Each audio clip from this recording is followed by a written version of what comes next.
All right, we are back live in virtual reality from the moon. Our video cut out for a second. This has to be by far the biggest live that we have ever done in virtual reality. Oh yeah. I mean, so we Absolutely. have, and there are tens of thousands of people watching live here. So this definitely is testing. Yeah, so we're currently testing all the boundaries of all the stuff that you and your team have worked on. Let's wait for a few minutes until everyone gets a chance to pop back in here, and then maybe we'll take some questions from folks watching live, and then maybe we can head back to Earth in a little bit. Sounds good. Let's see. We have. So you can even take Beast to space. Yeah, I brought Beast to the moon with us. We could take a selfie. You want to take a quick selfie in space? Sure, yeah. I mean, here, so I'm looking off to the side here. This is where I see all the comments that are coming in on the live stream. All right, let's see. Oh, yeah. I don't know what... The comments are coming in very quickly, so it's somewhat hard to someone just asked, when will this be available? This is already available. It is. You can use Facebook Spaces on Oculus Rift. Oculus Rift and Touch. So we have our hand controllers, and it's available now. It's live and out there, and we would love for you to use it and check it out.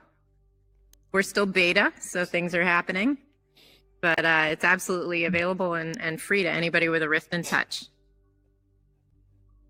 Arthur, there we go. Where are your legs? Where are your legs? Maybe in a couple of years we'll have legs in virtual reality. But honestly, it was a pretty big deal just to get the hands working, right? Because I mean, when you think about making it so that presence works, right? You want to be able to.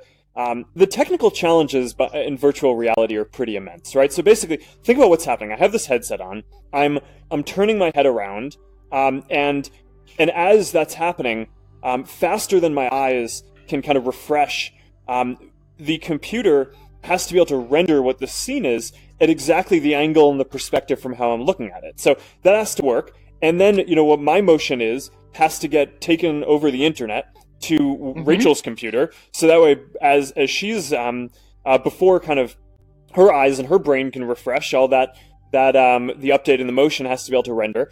And then you need to now make that work not just for our heads and our faces, but our hands, and have that work over the internet so that there could be multiple objects together. I mean, it's just a really intense technology problem. So the hands are really important to the whole thing because you want to be able to interact with the world, right? I want to be able to pick up Beast and then put him back on the table, and it would be harder to do that with my head. I guess in theory we could do this.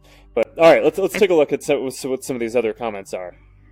And maybe just give a heads up to the people that just joined. We're in Facebook Spaces, which is an application in VR for Rift and Touch, for Oculus Rift and Touch. And so Mark and I are actually in completely different locations, but we are actually here together because virtual reality is letting us hang out.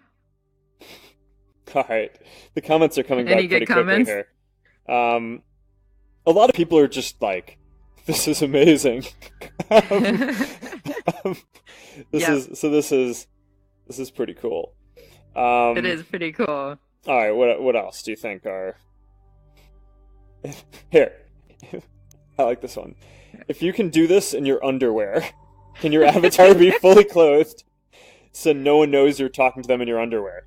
I guess. I guess that is. You can wear whatever you want in VR, right? Yeah. Especially when there's no legs.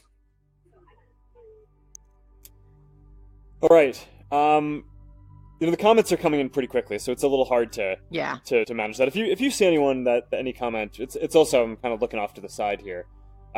Drew. Oh, do you hold meetings? Yeah, that's a great one. Drew off here. Do you hold meetings in Spaces yet, and do you find them to be better than just plain video chat?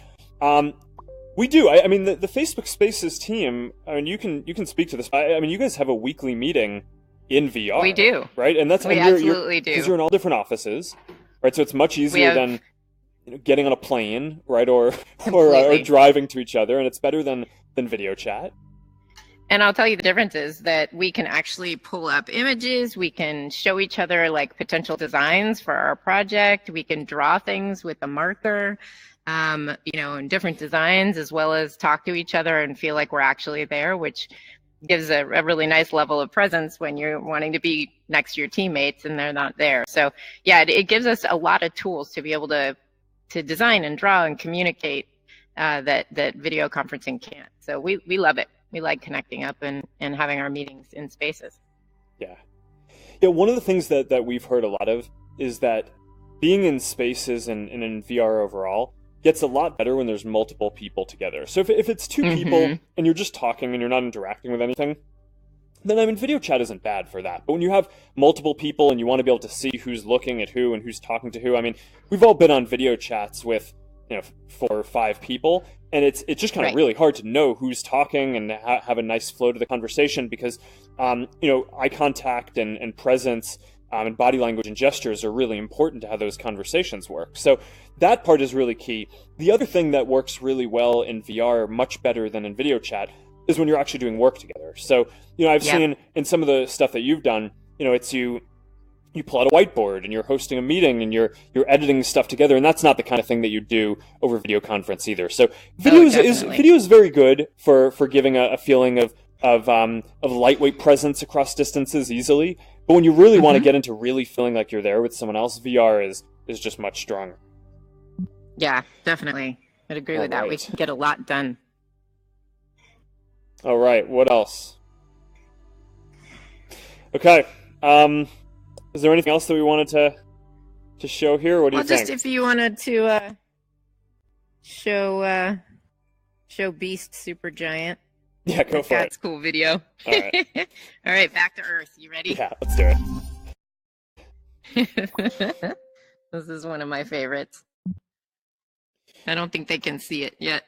So this one is here, let's move this. We gotta let you guys see this. There we go.